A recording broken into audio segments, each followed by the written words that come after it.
What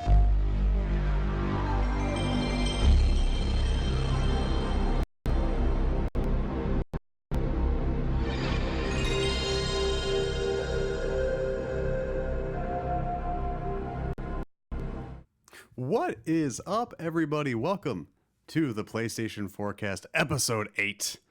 I am your host, Alex Derrickson.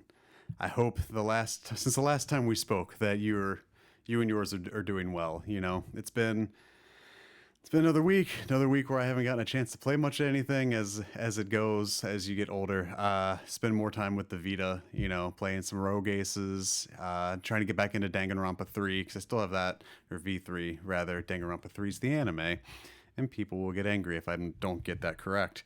I spent some more time trying to get back into Danganronpa V3 where I left off with that. I don't know, just trying to spend some time with the mobile games because you don't get that a lot of time, once the kiddo goes to bed, you just want to spend time with your wife, my wife specifically, and watch some TV. I've been watching a lot of Fresh Prince of Bel-Air.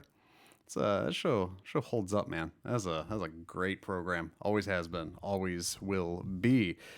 I hope you guys have got some time to, got in between God of War and Detroit, if you're not going for the platinum of God of War, or if you already have the platinum for God of War. I hope you have some downtime here between now and Detroit to keep hammering away at any games you have in your backlog. You gotta, like I always say, you gotta do you. But this is the PlayStation Forecast, and it does come to you each and every Tuesday at 9 a.m. Eastern Standard Time on YouTube.com and podcast services around the globe. And if you like what you hear and you want to get involved, you can write into the show at psforms.pressxtoalex.com, where you can send me any questions, comments, concerns, news, dissenting opinions, non-dissenting opinions, however you see fit. And if you want to support this little crazy labor of love, as you all have so overwhelmingly done the last 2 months now that I've been almost, it's going to be 2 months. That's kind of crazy. A couple weeks away. The best thing you can do, like I always say, is subscribe to the show. If you use Apple Podcasts or iTunes, click the 5 stars, write a nice little review. If you watch it on YouTube, thank you. Give the video a thumbs up, leave a comment, anything, share it with your friends, tell your mom, put it in a bottle, put it out to sea. I don't know. You gotta spread the word, spread the love, because I get exhausted doing this sometimes. Not saying I don't love doing it. I do. This is like I've said many times on Twitter. This is the highlight of my week, and so I'd like to think it's the highlight of some of yours. Maybe not, and that's fine. But if you want to support the show, the best thing you can do is review, subscribe on your podcast service of choice. And like I said, specifically if you use iTunes, leave a 5-star review, and if you're on YouTube, subscribe, because I'm now up to a whopping 32 subscribers, so that puts me 68 away from being eligible for a short URL, which I'm still working on. But right now, your boy's been thinking. bit.ly, so one of those fancy bit.ly links. So bit.ly/pressxyt. That will get you to the YouTube page. I think the P, the X, the Y, and the T have to be capitalized, but I don't remember if Bitly's case sensitive or not. But that's gonna be the best way you can find the video version, or you can just YouTube search the PlayStation Forecast. I'm sure that'll get you where you need to go. A little bit of housekeeping before we get started. If you're listening to this on Tuesday, I will be making a guest appearance on the PlayStation Broadcast, which records at 8 p.m. Central Time, I think live on YouTube. It's the PlayStation Bras. They have been incredibly supportive of me since I started this little labor of love, this little crazy, stupid side project that, like I said, I love bringing to you guys every week. They have supported it since day one. I get to go on the show, get to talk some PlayStation news elsewhere. So hopefully we won't repeat ourselves too much. But if you want to do that, follow the PlayStation Bra on Twitter, BRAH, and stay in the loop for the showtimes there. I will be on it tomorrow. And like I said, I think they record it live on YouTube via the Google Hangouts. But without further ado, let's get into the news. I say it's a slower news week, but there's a lot of news in here, right? Like there's got a lot to talk about. So the first thing, I was hoping this was going to be out for last week's episode, but it wasn't, but here we are. The top downloaded PSN games for the month of April comes by way of the PlayStation blog. Now these, as I've said before, are your digital downloads. These aren't by revenue. These are by clicks and purchases, you know. Your top PS4 games for April are as follows. Deep breath. God of War, Far Cry 5. Number 3 is MLB The Show 18. Number 4, A Way Out. Number 5, The Last of Us Remastered. Number 6, Grand Theft Auto 5. Number 7, Tom Clancy's Ghost Recon Wildlands. Number 8, Minecraft PlayStation 4 Edition. Number 9, Gang Beasts. And number 10, Madden NFL 2018. In April. Madden 18. It must have been on sale because this is like the 22 short episodes of Springfield, short films about Springfield. The Simpsons episode with the steamed hams, where it's Aurora Borealis in Principal Skinner's kitchen. That's how I feel when I see Madden NFL 18 showing up on a top sales list in April. It's like Madden 18 at this time of year, at this part of the night, on this sales chart, localized entirely within this. Yeah. So PSVR games. Number 1. Called it. Hashtag Alex was right. Rick and Morty Virtual Reality. Number 2, Super Hot VR. Number 3, Job Simulator. Number 4, The Inpatient. So that's Supermassive Games making back-to-back lists around the same spot with Bravo Team last month and The Inpatient this month. Number 5, Crisis on the Planet of the Apes. Number 6 is Arizona Sunshine. Number 7 is Moss. Number 8 is Drunken Bar Fight. Number 9 is Killing Floor Incursion. And number 10 is Surgeon Simulator Experience Reality.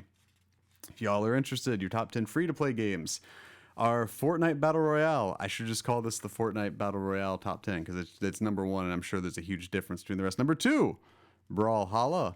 Number 3, Don't Bite Me Bro. Number 4, Paladins. Number 5, Pro Evolution Soccer 2018 Lite. Number 6, Warframe. Number 7, America's Army Proving Grounds. Number 8, DC Universe Online Free to Play. Number 9, 3-on-3 Freestyle. And number 10, Blacklight Retribution. And your top 10 PS Vita games. Number 1, God of War Collection. Number 2, Persona 4 Golden. Number 3, Minecraft PlayStation Vita Edition. Number 4, Jak and Daxter Collection. Number 5, Cosmic Star Heroine. Number 6, Mary Skelter Nightmares. I don't know what that is. Number 7, Salt and Sanctuary. Number 8, Persona 4 Dancing All Night. Number 9, Muramasa Rebirth Complete Collection. And number 10, King of Fighters 97 Global Match. Top PlayStation Classics for the month. Number 1 was Grand Theft Auto San Andreas. Number 2, Bully. Number 3, Destroy All Humans 2. Number 4, Harvest Moon, A Wonderful Life Special Edition. Number 5, Grand Theft Auto The Trilogy. Number 6, Destroy All Humans.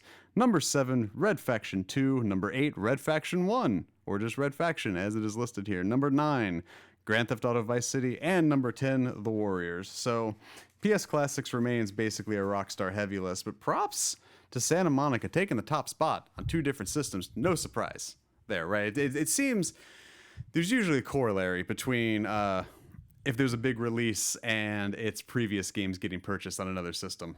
Also, it's fucking hot in here where I'm doing this, where I record this show. It is blazing. It's like 92 outside today. It is. There's like no air circulation. I got these lamps on. It's fucking hot. Anyways. So seeing God of War taking the top spot in PS4 and PS Vita, no surprise. Not quite the, I guess, like, we know how impressive God of War sales have been, right? But we saw kind of Far Cry take the top spot last month with only, a couple days in the sales month to do that. And I'm sure that counts pre-orders and things like that. So God of War being number 1's no surprise. MLB The Show hovering around here. April being, despite opening day getting pushed up to late March, it's still, kind of its peak baseball season. Grand Theft Auto 5, there again. One thing that stuck out was seeing Wildlands on here again. I know they ran the Splinter Cell season. There was a whole season 2 release of content and everything, like their year 2 release.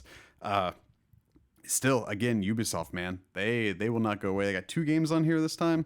And then you've got the constant success of The Division with The Division 2 coming out. Far Cry, Wildlands, Rainbow Six Siege, and its constant online player base, For Honor, like they have hit after hit after hit that's just sustaining and retaining players. And I cannot sit here and love on Ubisoft enough and what they've accomplished just since 2014 2015 with the Division and everything, kind of fending off the Vivendi takeover. We've discussed this. Minecraft, I don't know, that may have been on sale, that one in the Vita edition. That one kind of just ebbs and flows in and out.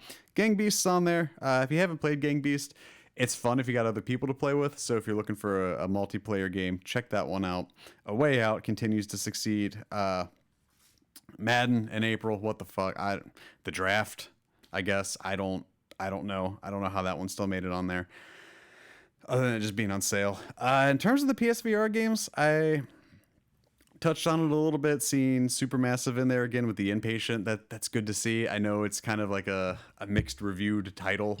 It wasn't near as panned as like Bravo Team was or whatever, but so I mean, I'm glad the games are selling well, even if critically they're kind of somewhere between like to ugh. It's good to see the games are still selling well, because I don't want PlayStation or SIE or the Worldwide Studios or whatever to give up on Supermassive, because I do think they're kind of this dark horse niche in their stable of first party games, like we touched on last week.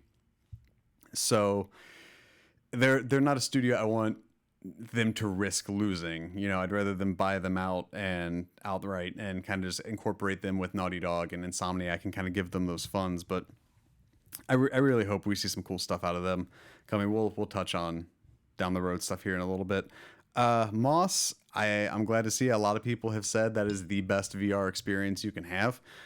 So I'm glad to see it's still making waves in there. I know there's a physical edition coming out. If it's not already out by the time you hear this, I don't know the date off the top of my head. It might be late June. I don't know. But Moss is still doing well. I'm going to credit Drunken Bar Fight on here being to the Kind of Funny guys in their PSVR show. Not much else for me to hit on there. Super Hot, Job Simulator kind of are the ones that hover in the top spots as it is. I think Rick and Morty, I don't think they're going to be going away, especially with the 70 episode order and everything. Also, as I've said before, it's very hot in here. Drinking beer, probably not the right call. But that's where we're at. Free to play games, seeing Fortnite hang around. Like I said, I think that's just going to be the Fortnite list for the foreseeable future. And then the PS Vita list is kind of your usual suspects, right? It's Cosmic Star Heroine's kind of an outlier. Whatever the fuck Mary Skelter Nightmares is, good on ya. Salt and Sanctuary, that's one that's hovered around there. Both Persona 4 Dancing All Night and Persona 4 Golden. No surprise there. King of Fighters, I think, always pokes his head in around like the bottom, like 8, 9, 10, whenever that's on sale. And then God of War at the top. I think that'll be up there for a minute as people, want to get into God of War, as well as, wrap it up and then be like, what was the old ones about? Kind of getting in there. Minecraft, like I said, the usual suspect. Jack and Daxter's kind of usual suspect despite the frame rate issues. And then the PS Classics list. That's just a Rockstar game. Destroy All Humans was Pandemic, I think. Harvest Moon, Grand Theft Auto again, Destroy All Humans, Red Faction.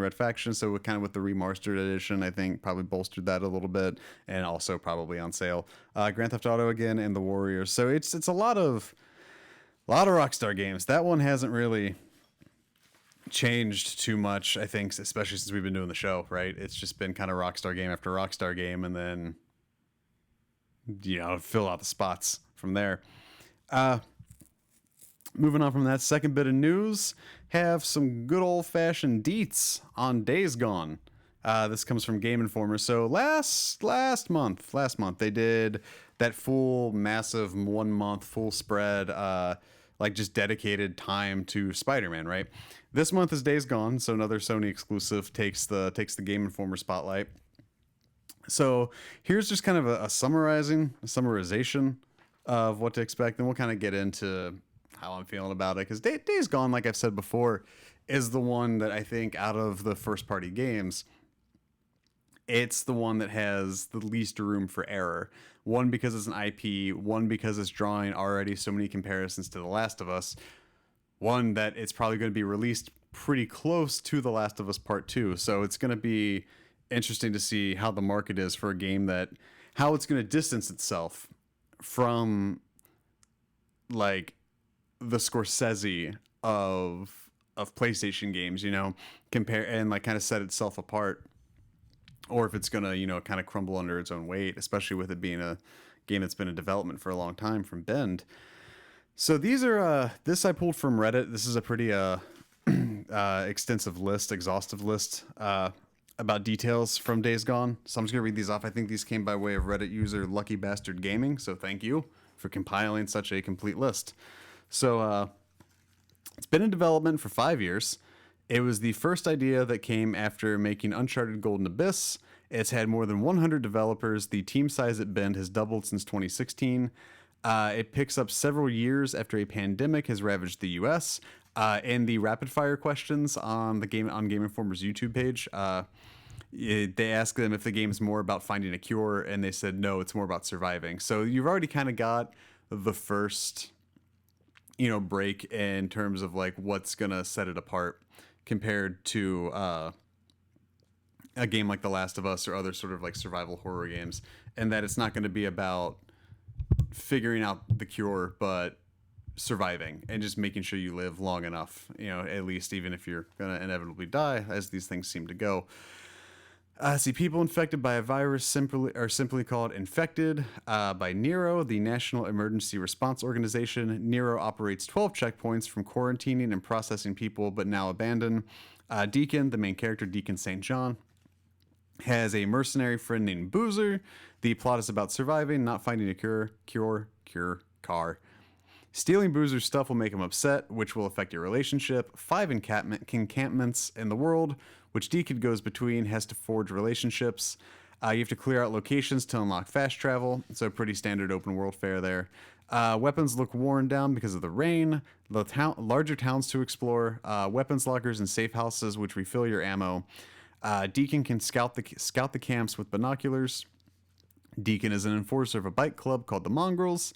The bike is completely upgradable with cosmetic upgrades such as paint jobs. There's also, if you go and, you know, cross-referencing the rapid fire, that was really disgusting if you watch. I just like scratched my eye, but like stretched it out really far. I'm all over the place today. It's been a weird week, everybody, and it's only Tuesday. Crap, it's only Monday. You're hearing this on Tuesday. Bull. So there was a spot where the interviewer said, isn't a bike kind of the worst mode of transportation to have, you know, when the infected or freakers, as they're known in this game, are alerted by sound. If they can hear the bike coming, he said they will be able to hear the bike coming if you don't upgrade your exhaust. So there's beyond cosmetic upgrades within the bike too that are going to determine, you know, how well you fare kind of in this world. So there's a lot of room, I think, to do a lot of cool things, and having the upgradable bike, I think, is a nice touch. You can increase fuel capacity, durability, and swap out tires based on weather. You can ambush the camps. Wide variety of weapons such as shotguns, sniper rifles, Molotov cocktails, pistols, machine guns, grenades, and napalm. Freaker ear bounties, hunting animals, camps to clear. If that's not a highlight into what the trophy list is going to be, it is. Flashback missions where you learn about Deacon's past with Sarah. Ambush camps are bad, encampments are good. Ambush camps will attack you roadside. Freakers are drawn to dark places such as tunnels and will make nests. Only way to clear freaker nests is via Molotovs, gas cans, and oil drums. Deacon has survival vision, which highlights items of interest, can be upgraded to highlight enemies. So that sounds kind of like Aloy's focus for equating this to, you know, like Horizon or another open world game, you know. I'll be interested to see how that plays into the story, because like with Aloy's, it was, you know, this item that you found and you have these sort of advantages. If survival vision's just kind of this like, you have it, that'll, I don't know. Deacon's stamina, health, and time slowdowns are upgradable. Radio towers that you can climb. There are no fetch quest or time trials. Everything you do has context. Hordes are scattered throughout the world. A 300 zombie horde like the one that we saw at E3 or I'm sorry, the 300 zombie horde is a baby horde. The E3 2016 demo was 500. And the hordes need to eat, sleep, and drink, travel in groups. There's a Nero mass grave, was where they were in the demo. So, a lot to unpack. I'm gonna get comfortable on this one. Uh, it as much as it sounds like it's distancing itself from The Last of Us, and I think even in the interview they were like, "How tired of you are being compared to The Last of Us?" and they were like incredibly tired.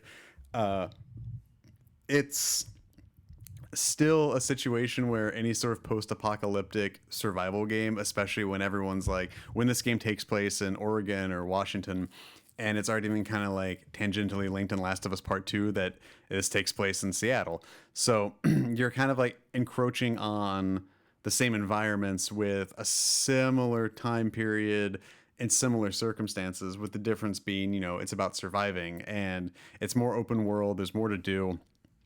The enemies are different, but I think it's going to be hard for people to discern why get this new game from this, established, more cinematic approach like what The Last of Us has. The couple things I think that Days Gone has going for it is, and we saw it at PSX or Tokyo Game Show, maybe. It could have been E3 2017. They all run together. Is that you saw kind of the Horizon Zero Dawn stealth elements with finding the tall grass and just creating a diversion or a distraction from one horde so you can eliminate a couple other people down the line and then kind of circle back to get these others to clear out a spot for you to go through. You saw that, so it kind of drifted away from the wild, frenzied action shooter that we saw from E3 2016.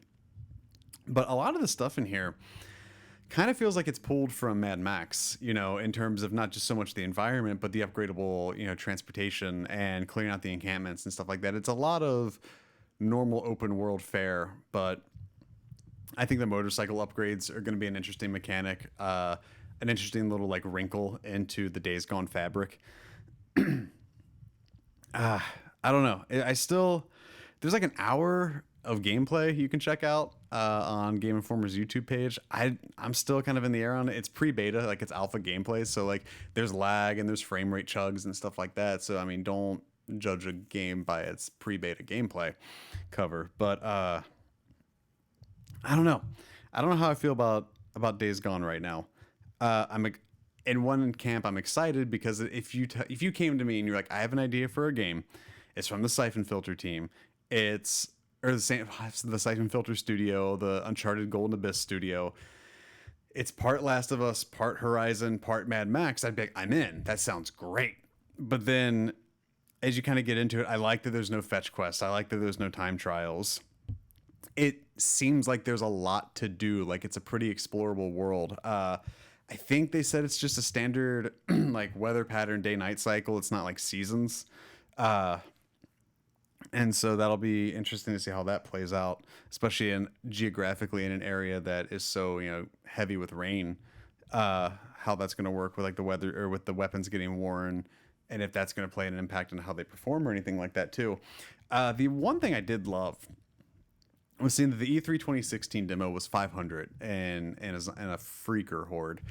I made mention of this on Twitter. You can follow me there at twitter.com/pressx to Alex. That when they announced the PS3, Mark Cerny came up on stage and was like, in the Havoc engine, you can have 1 million physics-based objects on screen at a time, and then displayed it.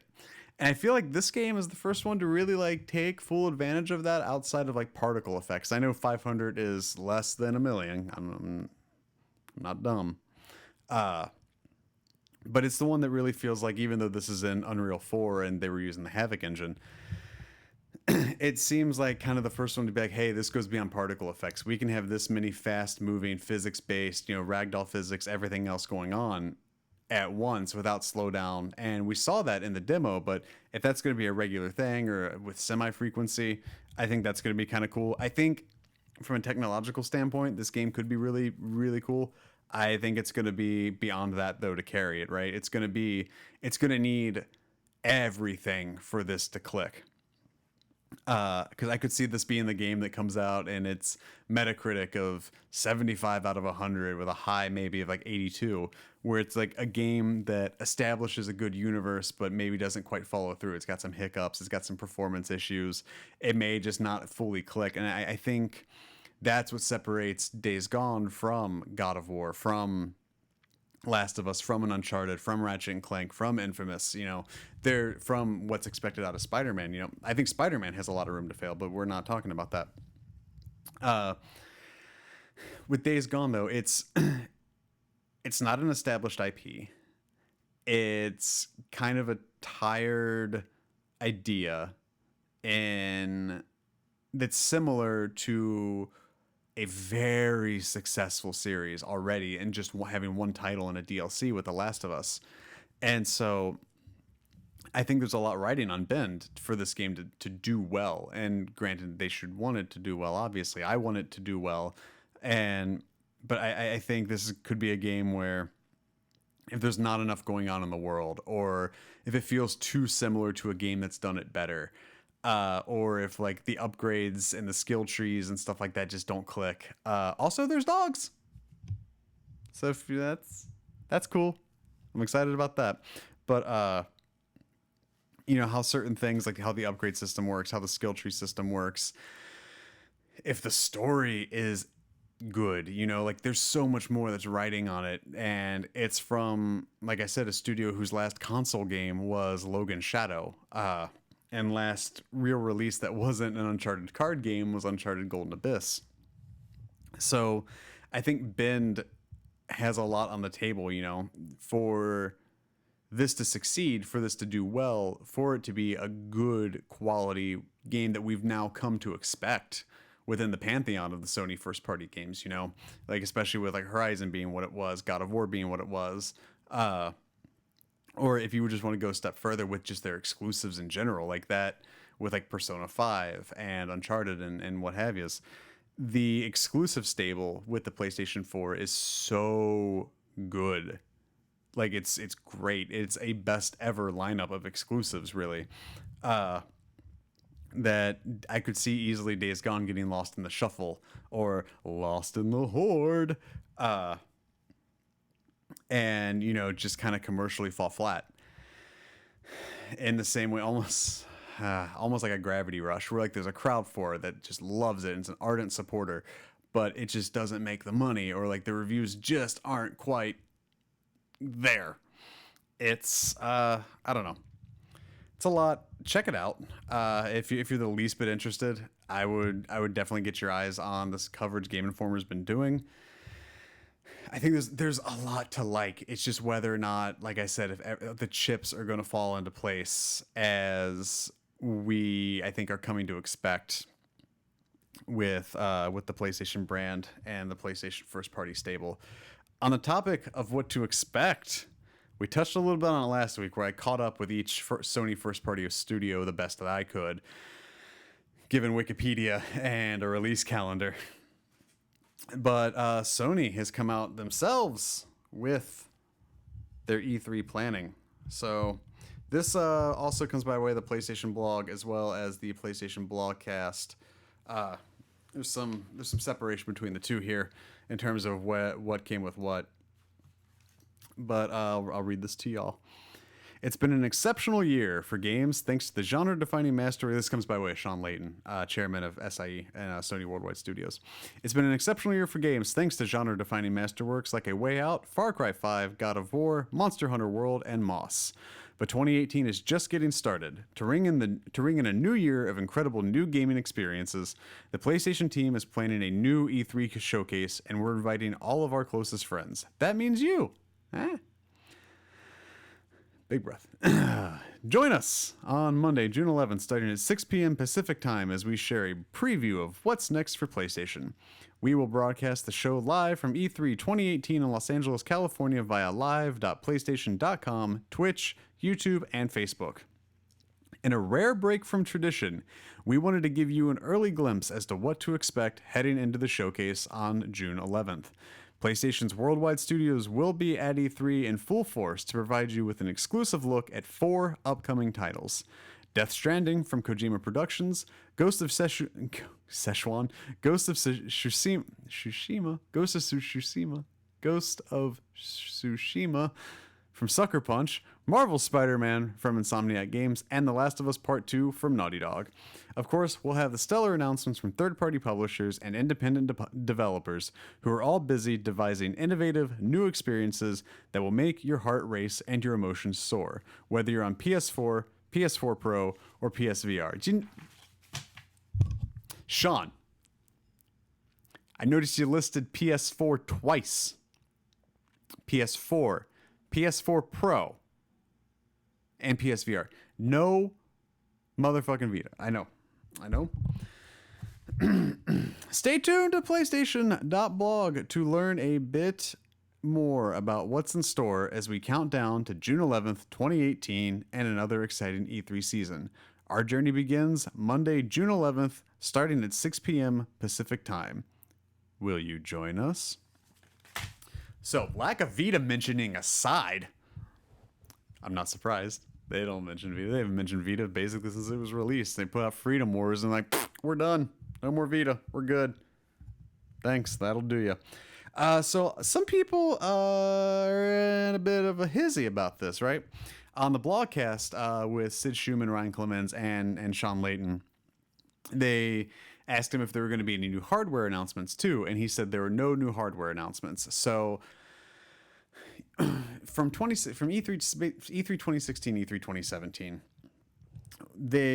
we as fans have been spoiled of sorts. We've kind of gotten more used to them just being like games, announcement, games. And those games are coming out. And that's kind of why I did that topic last week, right? Where we were trying to figure out, like, hey, like, okay, what can we expect at E3 2018? We have a much better idea of what to expect, but some people, like I said, are in a bit of a tizzy. In that, it's, oh, they're only focusing on 4 games. Oh, Days Gone is suspiciously absent. Oh, no new hardware announcements. And, I mean, they even touch on there. Independent developers are going to be highlighted. There's still third-party announcements, but I don't know if this is Sony reaping what they sow in terms of announcing so many games since 2016, and now that, you know, a lot of them have come out, and then by the time E3, you know, a lot of them have come out now, and then by the end of September, Spider-Man will be out, Detroit will be out. Well, very good chance we could have Dreams by then, maybe, if not a little later. There's not a lot left, you know. There's Ghost of Tsushima. I have not had a problem saying this goddamn game since they announced it. And here I am today, struggling. Like I said, it's been a long week. I know it's just Monday when I'm recording this. I know it's just Tuesday when you're hearing this. But just believe me, it's been a long week. A lot of stuff's happened. It's just going to get longer.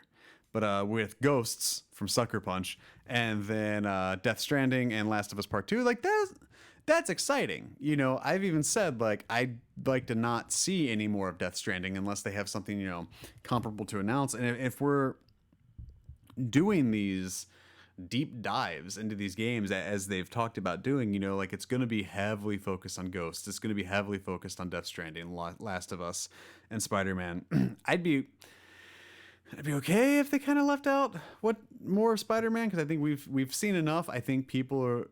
I don't think if anyone's still on the fence, they're probably not going to buy it, or they'll buy it later. But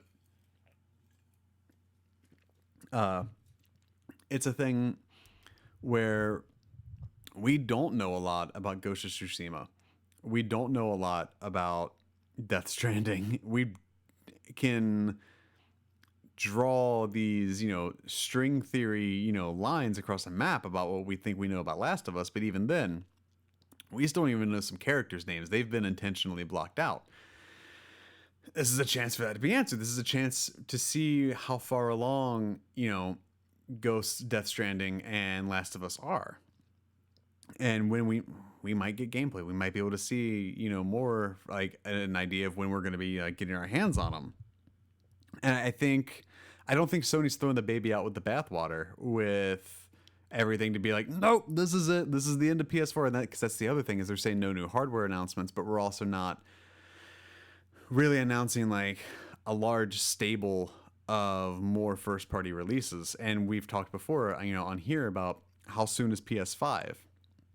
How soon are we hearing about new hardware, even though it just kind of feels like the developers and everything, that the teams there are hitting their stride with these systems, and that's fine. These are a great lineup of games to kind of sunset the system, I think. And there's a lot of stuff I don't know what people would expect to see from Santa Monica, what they would expect to see from Gorilla, what they would expect to see from Quantic Dream. Like, they've all just now or are having recently released very large games and are either doing a press tour, preparing for a press tour, or probably hard at work at the next game they're working on, which in the case of Gorilla is either a very late Killzone, which I'd like to think they've moved on from, or the follow-up to Horizon, which would more than likely be a PS5 game. And I know I've joked a bunch about how whether or not Death Stranding is even going to make it out to PS4. For all we know, this game could be farther along than we know. And I've said that a few times too. So it's exciting. I mean, I'm not sitting here, I'm not stressed about it. I'm not sweating it. I think the third party stuff's still gonna, bolster whatever it is they show. But if they're putting the bulk of their eggs into the basket of these 4 games, then I think there is a certain level of trust, a certain level of excitement, because so I think PSX, the last PSX, poisoned the well for some people. And I think it's kind of misconstrued what this E3 is going to be. And I don't think it's going to be, Sean Layton coming out with Shu and Kojima on a couch and they're going to be like, so when you did this, but if it is something, where Sucker Punch has a bigger trailer for Ghost of Tsushima, and I'm just going to coming out like, hey, here's another trailer. Also, here's here's this person from Sucker Punch doing some gameplay. We do the same with Last of Us. We do the same with Death Stranding. To see that those games would be further along than I think that's maybe in the public eye would do them some good. And if From Software comes out and they're like, hey, here's our next game. It's not exclusive, but here's our next game. Hey, here's Capcom's next game. Hey, here's this. Like if the third party stables can bolster the remaining parts of the conference, I don't think there's anything to worry about. But like I said, I think kind of saying it's a break from tradition and we're just focusing on these 4 games, I think it's kind of bringing back, soiled memories of PSX 2017, where it was just developers and Sony people and Schumann and Clements just talking to developers and being like, so this game, what is it? And they talk about it and then it's like, well, what was this? And it was just more laid back approach to everything. And it lacked kind of that tenacity from Sony that we've been used to in the past. You're still going to get Call of Duty. You're probably going to get Red Dead. Like I said, I don't want to make this a prediction show because I've got plans for a prediction show. You need to not make this a prediction show. But I can understand where there might be some, I guess timidness, some trepidation from fans, not being like, well, it's not what we're used to. The PS4 is clearly on its way out. Well, this is going to be boring. They're not going to do it. Like they're doing this for a reason, I think. And I also think even if they did come out, excuse me, and they're like, hey, here's game, no release dates. Where are we? Where does that put us? Outside of just being like, okay, you did it again. You got 20 more games coming out that we don't have any idea when they're getting released. And we're just sitting on our haunches and our hands, kicking. I don't want Sony to kick another like games library hornet's nest, and just inundate us with this product and title after title after title after title after title after title. And I think there is a part of them that is inching closer into, saving those kinds of things for PSX.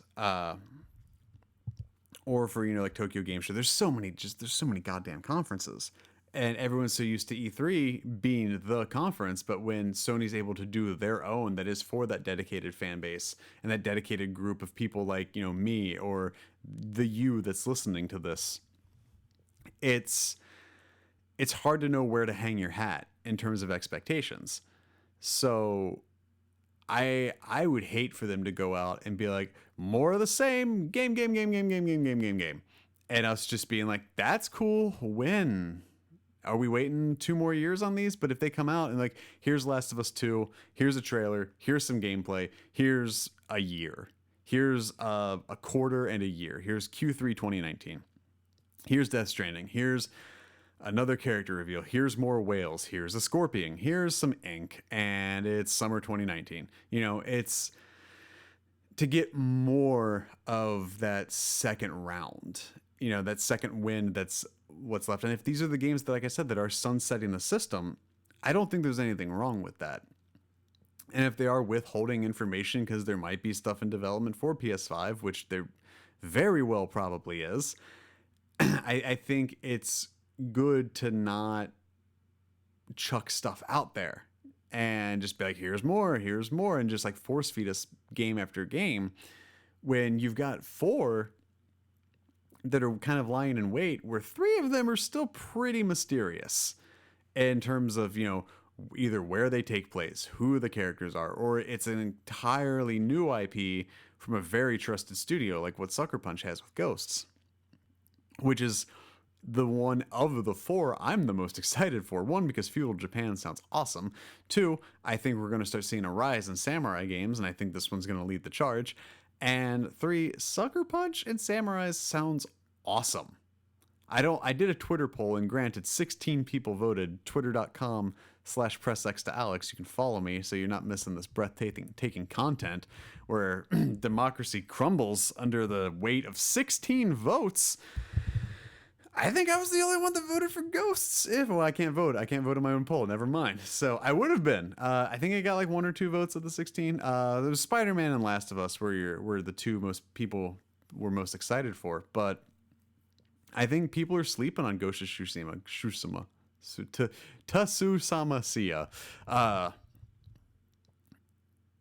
I think that's the one that has the most potential to be great as an unknown quantity, because with Last of Us and Naughty Dog, like, you've got that name and that pedigree from that developer, from that studio, and then you've got Kojima, who is just, this artist basically, who just, people will just go out and buy his games, name attachment by itself, releasing cryptic, mysterious teasers for the last 2 years.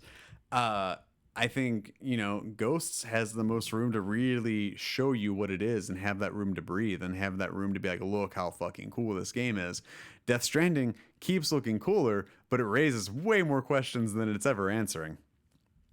And then you got to look at YouTube videos where they're combining all of them together to find out how the trailers are even remotely similar. And then, because right now that feels like 2 different games. And then Spider-Man, that's a known quantity. Like I said, I think people are going to buy it. And if anyone's still on the fence, they're probably not going to get it at launch anyways. So it's, I think it's going to be fine. Like, that's the optimist in me. I don't think there's anything to worry about. I don't think it's going to be another PSX where it's just some people on a couch talking about video games, because that's fine. I don't think E3 is the place for it. But I think it's not going to be more of the same. And I think they're in a catch-22 where if you just inundate everybody with another, Rat King of game titles, people are going to be like, yeah, but what about the release dates and these other games that don't have dates? But then if you focus on the 4 games that people already know about, they're like, where's the new stuff? And we're in this holding pattern, in this in-between kind of purgatory between this console generation, what is inevitably going to be the next one in probably 2, maybe 3 years. But you don't want to blow your wad again and announce a dozen more first-party titles when you haven't gotten through the dozen you announced 2 years ago. So if... give me your thoughts on this. Go to psforums.pressxalex.com and shoot me an email about your take on PlayStation's E3 announcement, the no new hardware, focusing entirely on software, mainly these 4 games plus third party plus indie stuff, and then your probably typical VR montage. Does not seem like there's going to be a pre-show this year either, so that's out. But let me know what you think on that. psforums.pressxalex.com, because your opinion is just as, if not more important than mine. You know, I'm just a dude in a spare bedroom in Ohio doing this show. You got to get involved. Again, thank you for listening or watching, depending on how you consume this media. Also, thank you to Rheingeist. Fine brewery in Cincinnati. This is not an ad. They just make really good beer, and I like them a lot. Also, it's still very hot in here. Oh, milk was a bad choice. So let's get on to some new games and dates. Wrap up this news. Henry David Thoreau's book Walden comes to PS4 May 15th. I don't know how that's going to work. Star Trek Bridge Crew, the Next Generation DLC, comes to PSVR May 22nd. High-speed pinball game Kabounce comes to PS4 May 29th. Harvest Moon Light of Hope Special Edition comes to PS4 May 29th. Snapfinger Click's new friendship testing party game Awkward comes to PS4 June 5th. And the 2D action platformer Death's Gambit comes to PS4 August 14th. Now, if you're interested in the games that are coming out this week, let's take a look at the drip. All right. Also, I'm going to pull up, one second here. I want to pull up this Henry David Thoreau book of the game here. See how the fuck that's going to work. In the meantime, let's do the drop. Then we'll go back to HDT. Actually, HDT is loaded here. So, the world's most improbable video game, How a Team at USC Bought the Classic Book to PS4. This is from Tracy Fullerton, director at Game Innovation Lab on the PlayStation blog. Hey there, PlayStation gamers. What's your favorite book of all time? Well, one of mine has always been Henry David Thoreau's book, Walden, or Life in the Woods. I know a lot of people read this book in high school, but what if you could play it instead? That's the idea behind Walden, a game which is a project my team and I at the USC Game Innovation Lab have been working on for 10 years that is finally coming to PlayStation. The game puts you in the role of young Henry Thoreau as he learns to live in the woods, finding food and fuel, building a shelter and more. It starts in the summer when the living is easy, but as the seasons pass, our dynamic and deeply detailed environment changes, and you will need to develop new strategies for survival in the woods. But that's just part of Thoreau's adventure. He didn't want to just survive in the woods. He wanted to seek out inspiration in nature and in the ideas he went there to think about. If you want to truly succeed at his experiment, you will need to learn how to balance your basic needs for survival with your quest for inspiration. In order to translate this classic book into a playing game, the team dug deep into research about the pond, the woods, and Thoreau's life and times. We worked with the historians at the Thoreau Institute at Walden Pond to make sure that the details of our world were correct. We visited the pond in every season, taking photographs of all the plants and trees, and our sound designer recorded all the sounds on location at the pond. All the birds and the insects, even the footsteps you hear as you explore the pond. That's kind of cool. We took our inspiration from the game system from the first 2 chapters of the book, Economy, and Where I Lived and What I Lived For, and built our underlying survival simulation based on these descriptions of Thoreau's daily life at the pond. Beyond basic survival, we also wanted our large open world to offer players the chance to find inspiration at the pond, much like Thoreau did. So we took ideas from chapters like sounds, solitude, visitors, and reading to build our simulation of how you might seek out inspiration during your time at Walden. The more you seek and find inspiration, the richer and more colorful the game world will become, and the more opportunities will open up in the game. If you just work all day at surviving, however, your world would become colorless and gray. It's about finding a balance between survival and the sublime. The team also wanted to bring Thoreau's interesting backstory to life, and so we created a number of narrative quest lines that reveal the hidden reasons that this enigmatic writer went to live alone at the pond. Depending on how you choose to live in this virtual Walden, you may discover some or all of these storylines. I hope you all challenge yourselves to spend some time at Walden when it comes to PS4 on May 15th. Okay. That's interesting. May 15th, huh? That'll be waiting for you when you hear this or listen to this. So you got that going for you. which is nice. Now let's get into the drop. Animal Super Squad comes to PS4 Digital. Animal Super Squad is a physics-based adventure game that lets you play as your favorite animal, speed through a world full of dangers and bananas, create your own levels, share them with the community, or forget all that nonsense and just play other people's stuff. A Semblance Oversight comes to PS4 Digital. We were chosen for a reason. One incredible breakthrough, and the greatest minds of each generation were called upon to do the impossible. Recreate a precise simulation of the human mind. Azure Reflections comes to PS4 Digital, a side-scrolling bullet hell fan game based on one of the hottest shooting game series to come out of Japan, the Touhou Project. Dragon's Crown Pro comes to PS4 Digital and Retail. Journey to the Kingdom of Hydeland and seek the Dragon's Crown, one of the most beautiful 2D action RPGs in history. Regardless if magic or steel is your fancy, Dragon's Crown Pro offers a variety of ranged and close combat options for this classic side-scrolling beat-em-up. Forgotten Anne comes to PS4 Digital. Discover a beautifully realized world of wonder filled with forgotlings, charming everyday objects brought to life, bursting with personality. All right, this Forgotten Anne and A Semblance are running away with the What is the Game award for the week. Fox and Forest comes to PS4 Digital out May 17th. Fox and Forest is a 2D action platformer with RPG and puzzle elements inspired by the glorious days of 16-bit. That's an elevator pitch if I've ever heard one. Switch between various seasons on the fly. Shoot and slash with your magic melee crossbow and snatch loot to unveil the mystery of the fifth seasons. Goner comes to PS4 Digital. Goner is a tough as hell procedurally generated 2D platformer with roguelike elements, following the largely misunderstood and altruistic Eek on a journey to cheer up his only friend in the world, a giant land-bound whale named Sally. Hitman Definitive Edition comes to PS4 Retail. There's a world beyond ours, beyond nations, justice, ethics. It never sleeps. It exists everywhere, and once you enter, there's no going back. Welcome to the world of assassination. You are Agent 47, the world's ultimate assassin. This doesn't really tell you what the game is, but it's Hitman. It's an established property, and half of that read like an Against Me chorus. Horizon Chase Turbo comes to PS4 Digital. Horizon Chase Turbo is a racing game inspired by the great hits of the 80s and 90s, Outrun, Top Gear, Rush, among others. It recreates classic arcade gameplay and offers you unbound speed limits of fun. Little Witch Academia Chamber of Time comes to PS4 Digital. Uncover the mysteries at Luna Nova Academy and experience the magical world of Studio Trigger-style Japanese animation. Join Ako and her friends to work as a team, exploring dungeons, casting magical spells, and using witchcraft to ultimately discover the seven wonders and solve the mysterious shift in time. Magic Knight Grand Charion comes to PS4 Digital. Take to the skies on an exciting Little Witch Academia adventure. Here we are again, Little Witch Academia striking twice this week. Step onto the Grand Charion with Ako and friends as they battle their way through monsters in the sky and ground.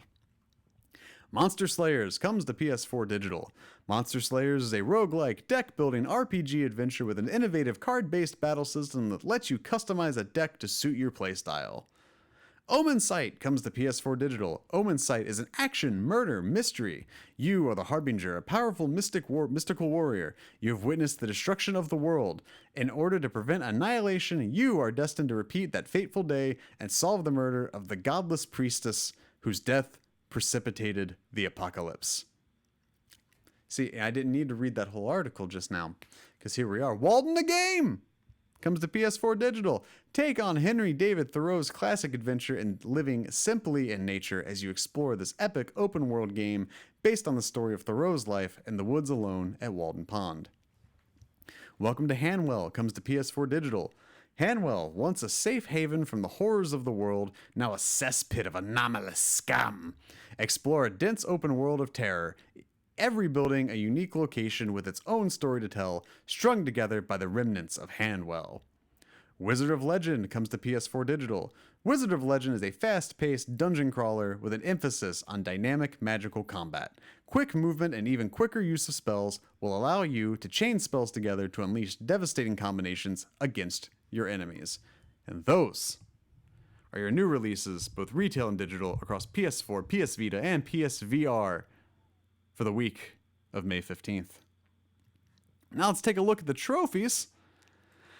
Pull a couple of them up here before we wrap up. Let's see. Let's see what we got here. We got Animal Super Squad. Go Goner. We'll go I Hate Running Backwards. I'm excited because that probably means I Hate Running Backwards is coming out soon. And that title is amazing. Okay. I think we'll go...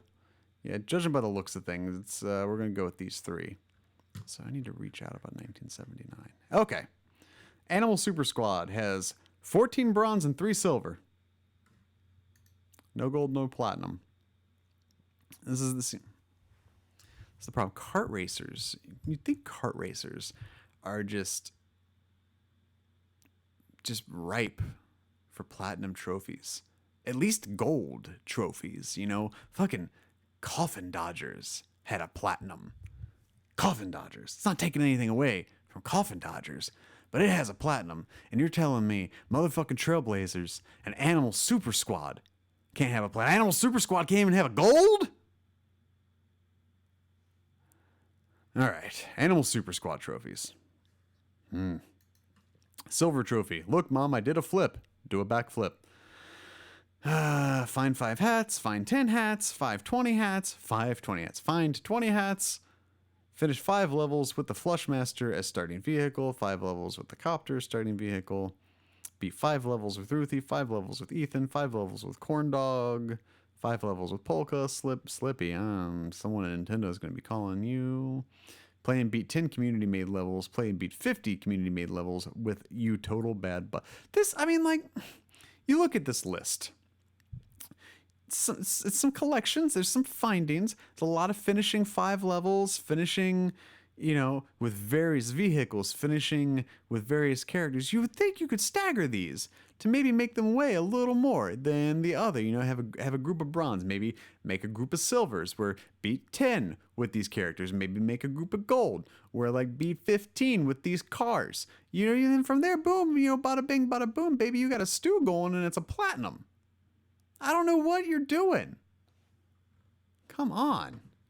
I don't understand how we're in the day and age where trophies which have existed, I'm gonna spitball and say a decade, over PS3, Vita, and PS4 systems, and VR, and there are still games that not only aren't getting platinums, they're not even getting fucking gold trophies.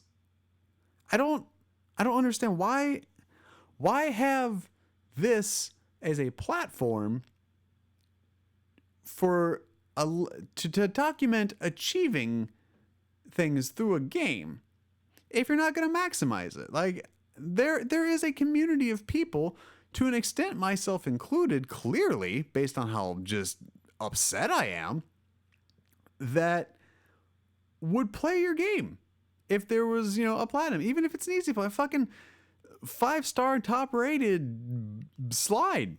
Even the slide can't even stay on the store for 24 hours and it gets a platinum. Fucking Skylight Free Range Goodine gets a platinum. But no, here we are. Animal Super Squad can't even get a goddamn gold trophy. All right. Enough is that. Look at Goner. Goner has 5 bronze, 5 silver, 9 gold, and a platinum. That's 20 trophies. How much does Animal Super Squad have? 17. 17 trophies. There's 3 trophy difference. Goner has a platinum. You fucking explain that to me. You do this advanced math. This Common Core bullshit. All right. So unlock all trophies is the platinum, obviously. What is that? You picked up a glyph. That's a bronze. What's the gold here? You completed Shooty World. Smooth. You found Sally. That's another gold. I'm a serious adult person and I think this kind of humor is childish and should be banned. Gold. The trophy is called Ha Ha Ha. Let's see, you got a combo of 5, you got a combo of 15, you hit the glyph cap, you jumped on 20 enemies in a row, you pushed that big piece of trash off your lawn, good on you, that's called Get Off My Lawn. Let's see, there's a trophy, no really game over, there's nothing here, no Easter egg, no extra item, no nothing. That sounds like having to watch the credits all the way through. I can take care of myself, didn't have to skip death. Combo Infinity, did you just run out of colors? So, I mean, like, oh God, I don't get it. I don't get how a game 17 no gold, 20 gold and platinum. It just God. I hate running backwards. 26 bronze, 10 silver, 4 gold, and 1 platinum for 41 total trophies. Let's take a look here.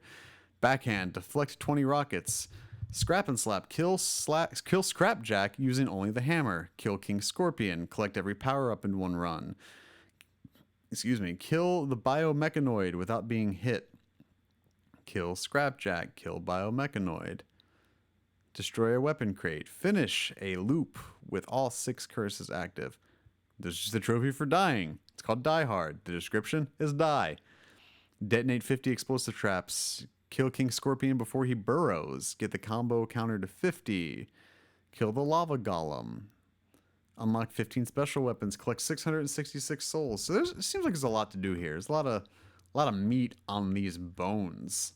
Just kind of based off the judging here. Ooh, it's published by Devolver. That explains the title. I love them. If you haven't checked out anything from Devolver recently, just before we wrap up here, they're actually releasing a Super Nintendo game on cartridge, promoting, you know what? This is actually worth bringing it up. 1 second here.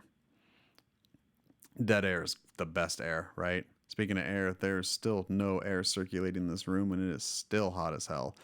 It's Fork Parker's something. This is gonna bother me. So, I think it's worth noting. One, because Devolver Digital is one of my favorite publishers and crushed E3 last year.